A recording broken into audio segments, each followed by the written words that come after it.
நமஸ்தே. பெரிய பாஷர் சவிதான்னு சொல்லக்கூடிய ஒரு நாமா வைதிக விசேஷம் நிறைஞ்சதாக இருக்குது அப்படிங்கிற விஷயங்கள்லாம் பெரியவா காமிச்ச வழியில் பார்த்துட்டு இருந்தோம். இதில் முக்கியமாக இன்னொரு விஷயம் சொன்னேன். இந்த சவிதாங்கிற ஒரு நாமாவை சூரிய பகவானுடைய அஷ்டோத்தர நாமாவளியில் சொல்லலை. அந்த பிரம்மண்யாய வரண்யாயங்கிறதெல்லாம் இருந்தது, சவிதாங்கிற நாமா அதில் இல்லைன்ட்டு. ஆனால் சூரிய அஷ்டோத்தரம் எந்த நாமாவை சொல்லி ஆரம்பிக்கிறதுன்னு பார்த்தாக்கா அது இன்னொரு அதிவிசேஷமான நாமாவாக இருக்குது. அருணாய நமஹா அப்படின்னு சொல்லி ஆரம்பமாக இருக்கு. இந்த அருணாயன்னு சொல்லும் பொழுது நம்ம மனசில் எப்படிப்பட்ட ஒரு வர்ணம் அல்லது எப்படிப்பட்ட ஒரு ரூபம் நமக்கு தெரியறது அப்படின்னு பார்த்தோம்னா மறுபடியும் அந்த சவித்ரே நமஹால போய் நின்றுடும். ஏன்னா அருணம்னு சொன்னாலே நல்ல அப்படி செக்கச்சவேல்னு இருக்கக்கூடிய ஒரு ஆரஞ்சு கலர்னு சொல்கிறோமே. காத்தால சூரியன் உதயமாகறதுக்கு கொஞ்சம் முன்னாடி இந்த அருணோதய புண்ணிய காலம்னு சொல்கிறோம். அப்போது பெரியவா ஒரு இடத்துல சொல்கிறா, சூரியனுடைய சாரதியாக அருணன் ஒருத்தனை சொல்கிறது. அப்போது சூரிய பகவான் ஒரு ரத்தத்தில் வரார், தேரில் வரார். அவர் வரத்துக்கு முன்னாடி ஃபஸ்ட்டு இந்த தேரில் முன்னாடி உட்காந்துருக்கிற பாகன் தானே நமக்கு தெரியுமா.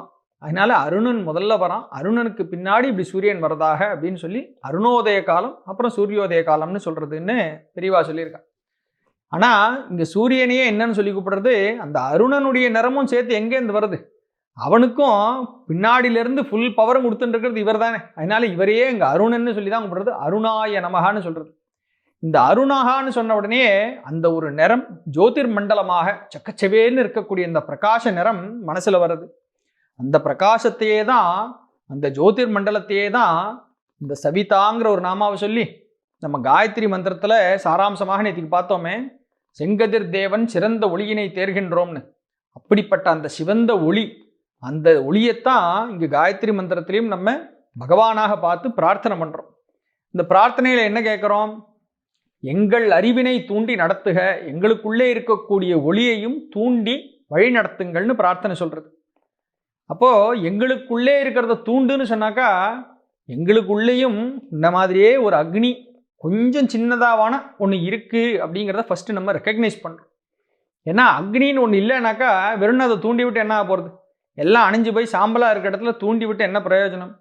அப்போ உள்ளுக்குள்ள ஒரு அக்னி இருக்குங்கிறதையும் ரியலைஸ் பண்ணி அந்த அக்னியை தூண்டி விட்டு பிரகாசிக்க செய்வாயாகன்னு சுவாமி கிட்ட பிரார்த்தனை. அப்போ சூரிய பகவானுடைய அஷ்டோத்திரத்தில் இந்த அருணான்னு சொல்லி ஒரு நாமா வருத.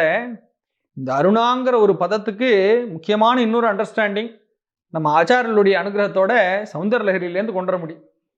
சௌந்தரலஹரியில் கிட்டத்தட்ட முடிகிற இடம் ஒரு 93-94 ஸ்லோகத்தில் ஆச்சாரியால் இந்த அருணாங்கிற ஒரு வார்த்தையை பற்றி விசேஷமாக சொல்கிறார்.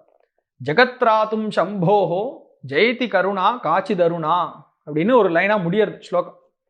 இந்த ஜெகத்தை காப்பாற்றுவதற்காக அப்படின்னு சம்போஹோ, சம்புவினுடைய காச்சித் எப்படிப்பட்டதானு நம்மளால் சொல்ல முடியாத ஒரு கருணை இருக்கு.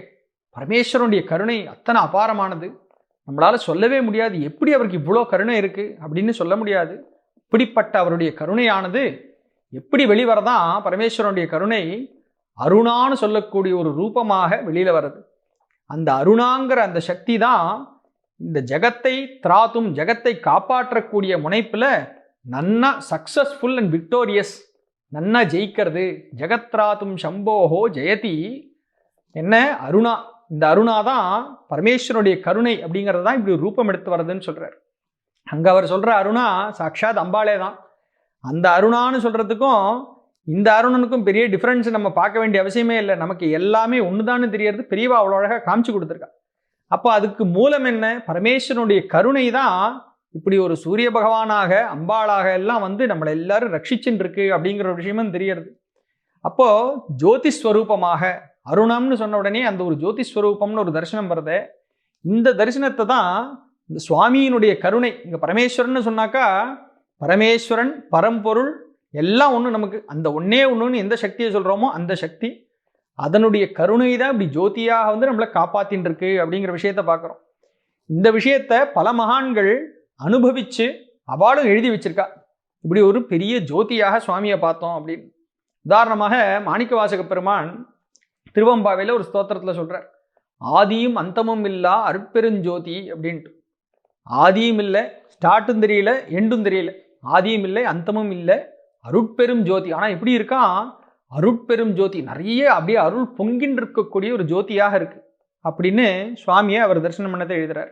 இந்த வார்த்தைகளை அதுவும் மணிவாசக பெருமான் சொன்ன அருட்பெருஞ்சோதின்னு ஒரு வார்த்தை சொன்னார். அந்த வார்த்தைகளை கேட்ட உடனேயே நமக்கு சாதாரணமாக யார் ஞாபகத்துக்கு வரும்? வள்ளலார்னு நம்ம எல்லாம் சொல்லக்கூடிய ராமலிங்க அடிகள். ஏன்னா அவர் இந்த வார்த்தைகளை அழியாத சின்னமாக வச்சுட்டு போயிட்டார். அருட்பெருஞ்சோதின்னு சொன்ன உடனேயே பின்னாடி தனிப்பெருங்கருணை அப்படின்னு சொல்லக்கூடியதாக நம்மள பல பேருக்கு அது மனப்பாடமே இருக்கு. அதே ஒரு மகா மந்திரமாக அவர் சொல்லி கொடுத்துட்டு போயிருக்கார். அருட்பெருஞ்சோதி தனிப்பெருங்கருணை, தனிப்பெருங்கருணை அருட்பெருஞ்சோதி அப்படின்னு சொல்லி கொடுத்துருக்கார். அங்கேயும் பார்த்தோம்னா அவர் எப்படி சுவாமியை பார்த்துருக்கார்? அருட்பெரும் ஜோதியாக, ஜோதிஸ்வரூபமாக பார்த்தார். அந்த ஜோதி என்னவாக இருந்ததுன்னு கேட்டால், ஆச்சாரியால் சொன்னாலே இந்த பரமேஸ்வரனுடைய சொல்ல முடியாத, விவரிக்க முடியாத ஒரு கருணை. அந்த கருணையே தான் இங்கேயும் வருது, தனிப்பெருங்கருணைங்கிறார். அப்போ இந்த பரமாத்மா ஜோதிஸ்வரூபமாக தன்னுடைய அபரிமிதமான கருணையினால அப்படி ஒரு ஜோதிஸ்வரூபமாக தரிசனம் கொடுக்கறது அப்படின்னு அனுபவிச்சதுனால அவரும் அதே விஷயத்த நமக்கு சொல்லி கொடுக்குறார். அதனால தான் அவர் ஸ்தாபிதம் பண்ண ஒரு சபை, சத்திய ஞான சன்மார்க்க சபைன்னு, அந்த சபையில் ஜோதி தரிசனம் தான் பிரதானம், ஜோதியே தான் கடவுள் அப்படிங்கிறதாக அந்த ஸ்வரூபத்திலே தரிசனம் பண்ணி வைக்கிறதாக ஒரு சிஸ்டம் அவர் ஏற்பாடு பண்ணார். இன்றளவும் அங்கே எப்படி நடந்துட்டுருக்குன்னு பார்த்தா, தைப்பூச நன்னாளில் மாத்திரம் விசேஷமாக 7 திரைகளை விலக்கி உள்ளுக்குள்ளே இருக்கக்கூடிய ஜோதி தரிசனம் பார்க்க முடியும் அப்படின்னு ஒரு சிஸ்டம் வச்சுருக்கா. அது என்ன 7 திரைகள் அப்படின்னா, ஒன்னொன்னும் ஒரு ஒரு விதமான திரை. இந்த 7 திரைகள் தான் உள்ளுக்குள்ளே இருக்கக்கூடிய ஆன்ம ஜோதியை மறைச்சி வச்சிருக்கு. ஒரு மாயைன்னு சொல்லக்கூடியதாக ஒரு திரை, அது மாதிரி எக்ஸாம்பிள் ஒன்னொன்னா 7 திரைகள் இருக்கு. அந்த எல்லா திரைகளையும் விலக்கிட்டாக்கா உள்ள ஸ்வதசித்தமாக ஆத்மா அப்படி ஜோதியாக பிரகாசிச்சுட்டு இருக்கு அப்படின்னு சொல்லி, அந்த ஜோதி தரிசனம் விசேஷமாக தைப்பூசத்தன்னைக்கு மாத்திரம் பண்ணுறதுன்னு இன்றைக்கும் அங்கே தரிசனம் நடந்துட்டு இருக்கு. ஏன் தைப்பூசத்தை செலக்ட் பண்ணார் அப்படின்னா, தை மாதத்துக்குன்னே இருக்கிற விசேஷம் ஒன்று. தைப்பூசம் சாதாரணமாக எப்போ வருதுன்னு கேட்டால், சாதாரணமாக பௌர்ணமியோடு அசோசியேட்டடாக தான் அந்த புஷ்ய நட்சத்திரம் வந்து உட்கார்றது அந்த ஒரு டே. அப்போது பௌர்ணமின்னு சொன்ன உடனேயே அது ஒரு ஜோதியே தானே. சாட்சாத் சூரிய பகவான் ஒரு ஜோதின்னு சொன்னாக்கா, சூரியன் ஒரு கண்ணாக இருக்கார் பரமாத்மாக்குனாக்கா, சந்திரன் இன்னொரு கண்ணு. அதே மாதிரி அமிர்தத்தை பொழிவிக்கக்கூடிய ஒரு ஜோதியாக அவர் இருக்கார். அதனால் தைப்பூசத்தன்னைக்கு விசேஷமாக ஒரு நாளை வச்சு அன்னைக்கு இந்த ஆன்ம ஜோதியை பிரகாசமாக எல்லாரும் தரிசனம் பண்ணுறதுன்னு 7 திரை விலக்கி விசேஷ தரிசனம்னு அவர் பண்ணி வச்சிருக்கார். அவரும் அங்கே ஜோதிஸ்வரூபத்தை சொல்கிறார். இந்த 7 திரைகள்ங்கிறத சொன்ன உடனே இன்னொரு மகான் ஞாபகத்துக்கு வரார். ஏன்னா இந்த 7ங்கிற நம்பரில் ஒரு கனெக்ஷன் வருது இங்கே. சாட்சாத் நம்ம அருணகிரிநாதர். அவர் முருகனை எப்படியெல்லாம் கொண்டாடி இருக்கார் அப்படின்னு நம்மளால் வார்த்தையில் சொல்லி மாளாது. அருணகிரியினுடைய பாடல்களை சொல்கிறதுக்கே பல ஜென்மாக்கள் வேணும். அப்படிப்பட்ட அருணகிரிநாதர் முருகனை பற்றி சொல்லும் பொழுது சீர்பாத வகுப்புன்னு தனியாக ஒரு செக்ஷன் எழுதியிருக்கார். அதில் முதல் செய்யுள் எழுதும் பொழுது சூரிய பகவானை பற்றி ஒரு ரொம்ப விசேஷமாக ஒரு வர்ணனை கொடுத்து, சொல்லப்போனால் இந்த வர்ணனையில் சூரியனாகவே அல்லது சூரிய ஜோதிஷாகவே முருகனையே நமக்கு தரிசனம் பண்ணி வைக்கிறாருன்னு சொல்லலாம். அவ்வளோ அழகாக ஒரு வர்ணனை அங்கே கொடுக்குறார். இந்த வர்ணனையில் இங்கே 7 திரைன்னு பார்த்தோமோ இல்லையா, அதே மாதிரி இந்த இடத்துல 7 குதிரைகள்னு சொல்லி 7 குதிரைகள் பூட்டின சொர்ணமயமான, அதாவது பொன்னாலான ஒரு ரதத்தில், ஒரு தேரில் சூரிய பகவான் ஒரு ஜோதி ஸ்வரூபமாக இப்படி உலா வராருன்னு சொல்லி இதை சொல்ல ஆரம்பிக்கிறார். இந்த ஜோதி ஒன்று, இதுவும் வேதத்தில் சொன்னது தான். அதே மாதிரி பொன்னாலான ரதம் அப்படின்னு சொல்கிறத அதுவும் வேதத்தில் சொன்னதுங்கிறத நம்ம நேற்றுக்கு பார்த்தோம். ஹிரண்யேன சவிதா ரதே நாதே ஓ யாதி புவனா விபஷ்யன்னு எங்கே என்ன சொல்லியிருக்கோ அதே விஷயம் ரொம்ப அழகாக இங்கே கொண்டு வர. அந்த ஒரு செய்யுளையும் பார்ப்போம். இன்னொரு ஜோதிஸ்வரூபம் சாட்சாத் முருகப்பெருமானுடைய தரிசனம் இந்த செய்யுளில் கிடைக்கிறது. உததியிடை கடவுமர கதவருண குலதுரக உபலலித கணகரத சதகோட்டி சூரியர்கள் உதயமென அதிகவித கலபக மயிலின் மிசை யுக முடிவின் இருளகல ஒளி வீசும் அப்படின்னு ஒரு வார்த்தையை சொல்கிறதுக்கே எவ்வளோ ரைமிங்காக இருக்குது பாருங்க. இந்த பாடல்கள்லாம் அருணகிரியினுடைய விசேஷம். முருகனுடைய ஒரு பூர்ணமான அனுகிரகம் கிடைச்சதுனால தான் இப்படிப்பட்ட வார்த்தைகளை கொண்டு இப்படிப்பட்ட பதங்களை வச்சு கொடுக்க முடியாது. அதனால் கனக ரத அப்படின்னு அங்கே கொடுத்துருக்காரு. அதே தான் பொன்னாலான ரதம். அப்படிப்பட்ட ரதத்தில் வரக்கூடிய சூரியர்கள் உதயம் என, அந்த சூரியன் உதிக்கும் பொழுது வரக்கூடிய ஒரு ஜோதி பிரகாசம் எப்படி இருக்கோ அது மாதிரி யுக முடிவின் இருளகல ஒரு ஜோதி வீசுவதும் அப்படிங்கிறார். இந்த யுகாந்தரங்களில் கடைசியில் அந்த இருட்டெல்லாம் விலகிறதுக்காக, எல்லா இருட்டு விலகியாச்சுன்னா என்ன தெரிய போகிறது?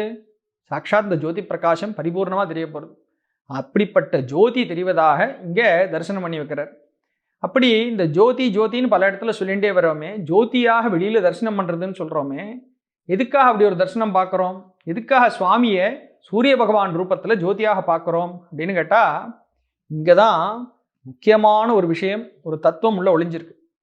ஏன்னா நம்மளுடைய நேச்சர் என்ன அப்படின்னா, எதை பற்றி நம்ம நினச்சிட்டே இருக்கோமோ, எதுவாக ஆகணும்னு நம்ம சிந்தனை பண்ணிகிட்டே இருக்கோமோ, அதுவாகவே நமக்கே தெரியாமல் மெதுவாக அப்படி ஆயிடுவோம் அப்படின்னு ஒரு தத்துவம் உண்டு. இதை மாடர்ன் டே ஃபிலாசபிலையும் மேனேஜ்மெண்ட்லையும் இதுக்கு எல்லாத்துக்கும் மட்டும் நம்ம யூஸ் பண்ணிக்கிறோம். நீ பெரிய பணக்காரன் ஆகணும்னு நினச்சிட்டே இருந்தியானாக்கா ஆயிடுவே ஒரு காலத்தில் அப்படின்னு மட்டும் நம்ம யூஸ் பண்ணுறோம்.